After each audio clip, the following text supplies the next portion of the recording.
গ্রামের সকাল যেন একটা আলাদা জাদু নিয়ে আসে। পঞ্চমীর দিন ছিল।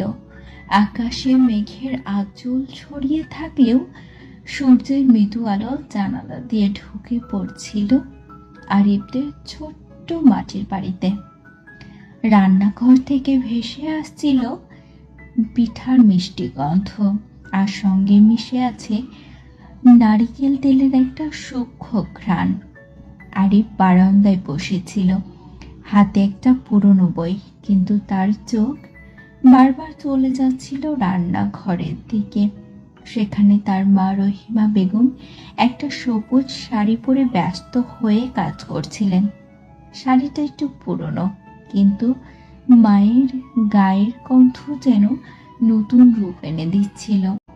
তার মাঝারি গড়নের শরীর, কোমর পর্যন্ত ছড়ানো চুল এলোমেলো হয়ে কখনো কপালে কখনো কাঁধে পড়ছে। কপালে ঘামের বিন্দু, গালে রান্নার তাপে হালকা লালচে আভা। আরিফের মনে হচ্ছিল মা যেন আজ একটু বেশি সুন্দর লাগছে। আরিফ, এদিকে আয় তো, দেখ পিঠাটা কেমন হয়েছে। মায়ের গলায় সেই চিরচেনা আদর মিশে আছে, যেন প্রতিটি শব্দে একটা নরম ছোঁয়া লুকিয়ে থাকে। আরিফ উঠে গিয়ে রান্নাঘরে ঢুকলো। ঘরটা ছোট, মাটির মেঝে, দেওয়ালে কালো ধোঁয়ার দাগ। মা উনুনের সামনে বসে আছেন, শাড়ির আঁচলটা কোমরে গোজা, হাতে একটা খুন্তি। আরিফের পাশে দাঁড়াতে গিয়ে তার মা কাঁধ ঠেকে গেল তার। মা একটু হাসলেন, চোখে একটা তুষ্ট চমক। দেখ, এটা তোর জন্যই বানালাম, শহরে গিয়ে সব পাবি না কিন্তু। আরিফ মায়ের হাত থেকে গরম পিঠাটা নিল।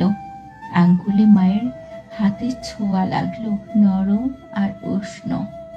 পিঠার স্বাদ মুখে ছড়িয়ে পড়ল, কিন্তু তার মন কেমন যেন অস্থির হয়ে উঠল। মায়ের এত কাছে, তার শাড়ির গন্ধ, হাতের তাপ, সব মিলিয়ে একটা অদ্ভুত অনুভূতি তাকে গ্রাস করছিল। দুপুরের দিকে সূর্যটা মাথার উপরে উঠে এলো। বাড়ির পেছনে ধান খেতে মা আর আরিফ একসঙ্গে কাজ করছিল। মা একটা পাতলা শাড়ি পরেছিল, রোদের তাপে ঘামে ভিজে শাড়িটা তার গায়ে লেগে গেছে। কোমরের বাঁক আর হাতের মসৃণ ত্বক, আরিফের চোখ বারবার সেদিকে চলে যাচ্ছিল। মা হঠাৎ মাটি থেকে উঠে দাঁড়ালেন, শাড়ির আঁচল দিয়ে কপালের ঘাম মুছলেন। আরিফ, তুই এত চুপচাপ কেন আজ? শহরের কথা ভাবছিস? আরিফ একটু থতমত খেয়ে বলল, না মা, শুধু তুমি এত কষ্ট করছো দেখে মন খারাপ লাগছে। মা তখন হেসে বললেন, তোর জন্য কষ্ট করতে আমার ভালো লাগে, তুই না থাকলে আমি কার জন্য বাঁচব? মায়ের চোখে চোখ পড়তে আরেকটা বুকটা যেন ধপ করে উঠল তার।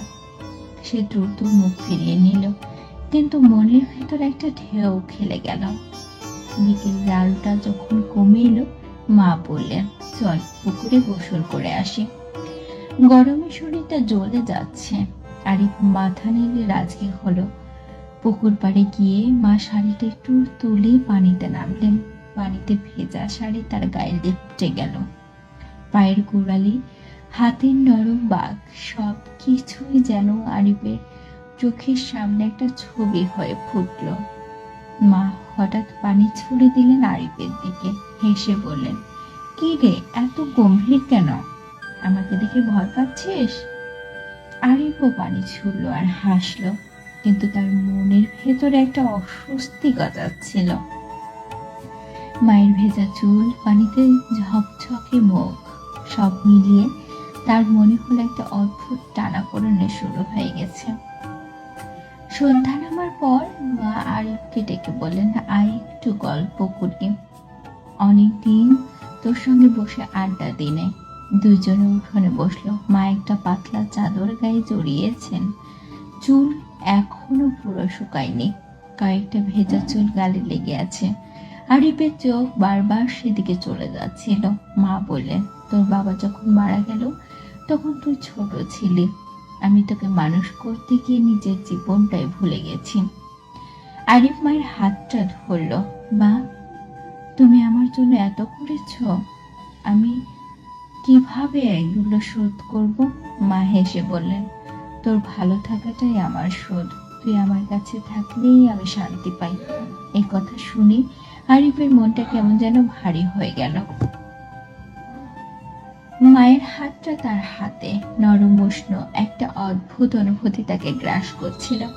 রাতে খাবার পর আরিফের পাশে এসে বসলেন মা। চাঁদের আলোয় জানালা দিয়ে ঢুকে মায়ের মুখে পড়ছিল।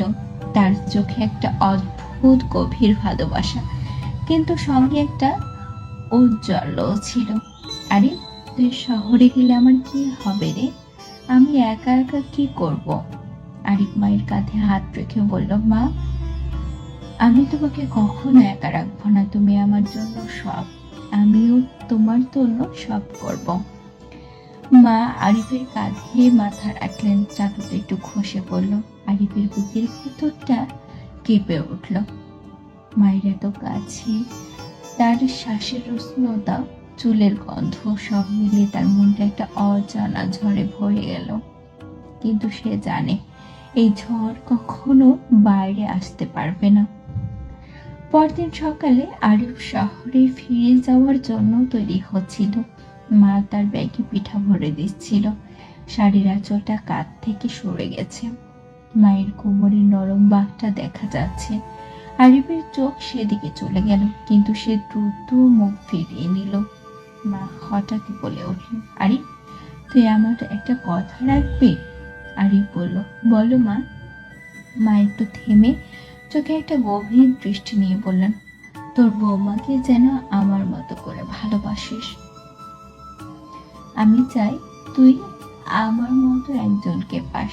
আরিফ হেসে বলল, মা, তুমি যেমন তেমন কাউকে পাবো কোথায়? তুমি তো আমার একমাত্র। মা হাসলেন, কিন্তু তার হাসিতে একটা লুকোনো কষ্ট ছিল। বাসে উঠে আরিফ জানালা দিয়ে মায়ের দিকে তাকালো। মা হাত নেড়ে বিদায় জানাচ্ছে। শাড়ির আঁচলটা বাতাসে উড়ছে। আরিফের মনে হলো, মা শুধু তার মা নয়, তার জীবনের একটা অংশ, যেটা কখনো ছুঁয়ে দেখা যায় না, শুধু অনুভব করা যায়। বাসটা চলতে শুরু করলো, কিন্তু আরিফের মনের ভেতরে সেই অস্থিরতা যেন রয়েই গেল। একটা অসম্পূর্ণ গল্প, যার শেষ কখনো লেখা হবে না।